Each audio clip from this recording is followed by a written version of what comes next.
જય સ્વામિનારાયણ સુરભાઈ. કેરભાઈ જય સ્વામિનારાયણ. હવે તો તમે જે 2 દિવસની વાત કરી એના પરથી એમ લાગે છે કે પૂજ્ય મહંત સ્વામી જેવા સંત આપણી ભેગા હોય અને એ જો આપણને આપણા સાધન અને આપણા અંગની ક્લેરિટી કરી આપતા હોય તો પછી એ અંગ પ્રમાણે આપણા સાધન કરવા એટલું જ પૂરતું રહ્યું ને.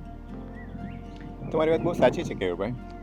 આ વખતે પૂજનીય સંતોએ બ્રહ્મસત્રની જર્ની એટલી સુંદર ક્રિએટ કરી છે કે તમે વાત જવા દો. જેમ કે આપણે મહારાજ છતાંના જીવા ખાચર અલૈયા ખાચરનું નામ તો તમે સાંભળ્યું હતું. હા. તો તમે એમ માનો છો કે એમને એમનું પોતાનું અંગ નહીં ઓળખાયું હોય અને અંગ પ્રમાણે સેવા નહીં કરતા હોય? એ તો કરતા હશે, છતાં એ સત્સંગમાં એમની ગતિ જોઈએ એવી થઈ નહીં, કોઈ ના પાડે. એનો અર્થ એવો થયો કે અંગ ઓળખાયા પછી પણ કાંઈક એવા બ્લોકર્સ છે જે આપણને સત્સંગમાં પ્રગતિ થવા નથી દેતા. તમે એને રોડ બ્લોક્સ કહી શકો, ગુજરાતીમાં એને તમે અવરોધો કહી શકો.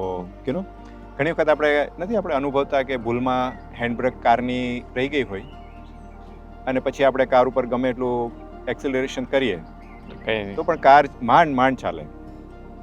તો એવું જ સત્સંગમાં છે.